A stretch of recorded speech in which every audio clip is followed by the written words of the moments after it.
Oh, quand on vous disait que c'était un événement exceptionnel. Oh, mais regardez qui arrive!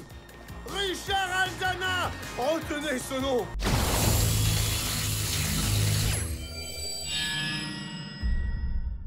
Je le présente, Vincent Ropion, comédien.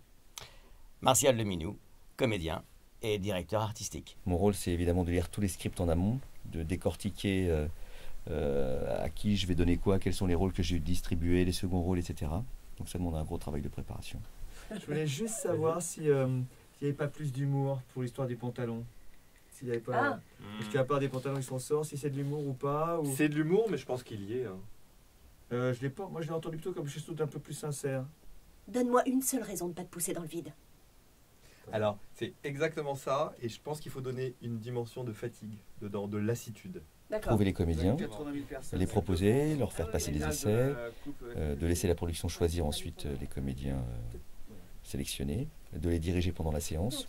Donc Martial est là pour, en tant que directeur artistique, de connaître tout le sujet profondément et d'expliquer aux comédiens, voilà, là avant il s'est passé ça, là, parce que nous, si c'est pas dans la continuité, c'est très difficile de savoir ce qui s'est passé, on n'a pas forcément le scénario avant. Et j'avoue que là, en plus, comme c'était sur un storyboard, on n'avait pas d'image, c'était assez difficile de savoir ce qui se passait, s'il fallait être violent, doux, parler fort. Donc, c'est une technique particulière, là. Alors je m'en cogne des méthodes. J'encule la déontologie. Je veux des putains de résultats. On va pour faire vraiment une rupture de ton, pour un peu plus de temps, pour que c'est quelque chose de super grave. Il y a donc un autre complice. C'est ça que ça veut dire. D'accord. L'arrache-cœur. C'est lui qui m'a agressé. T'as plus le droit de porter cette arme, Mendoza. Tu vas trop loin, je peux plus te couvrir. Moi, j'adore faire un dessin animé en tant que comédien parce que on peut vraiment créer. Moi, je trouve ça plaisant parce que je trouve que ça laisse une liberté aux comédiens de jeu.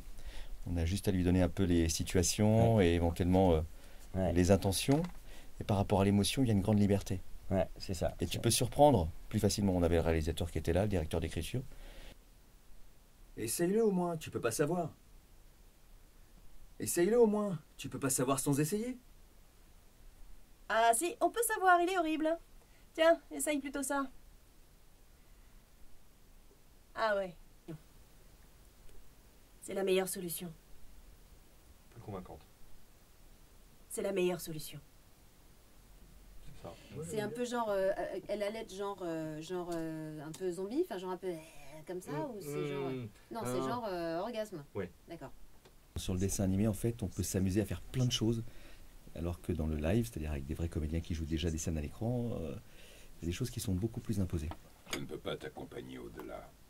Alors la difficulté, quand les comédiens enregistrent avant d'avoir les images, c'est surtout de garder une bonne dynamique. Parce que si tu n'as pas de dynamique, tu as vite tendance à tomber un peu dans un plan plus de lecture, ce qui te ralentit dans ton débit. Non, je ne peux vraiment rien faire.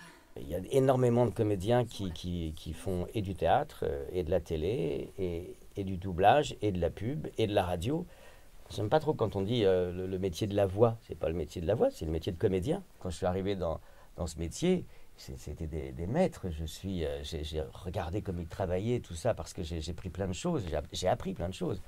Roger Carrel, Jean-Claude Michel, qui faisait Sean Connery, entre autres. Jacques Thébault, qui faisait Steve McQueen. Marc Cassot. C'est les doublages des années 60-70. Quand vous écoutez ces doublages-là, c'est extraordinaire. Face à Aldana et son partenaire Duke Diamond, deux autres psychopathes en liberté, ceux-là, les frères Jean et Zero White, qui semblent avoir plusieurs camarades dans le public, oui. Il fait incroyablement beau aujourd'hui et je serais étonné que qui que ce soit mette le nez dehors. C'est bon ça.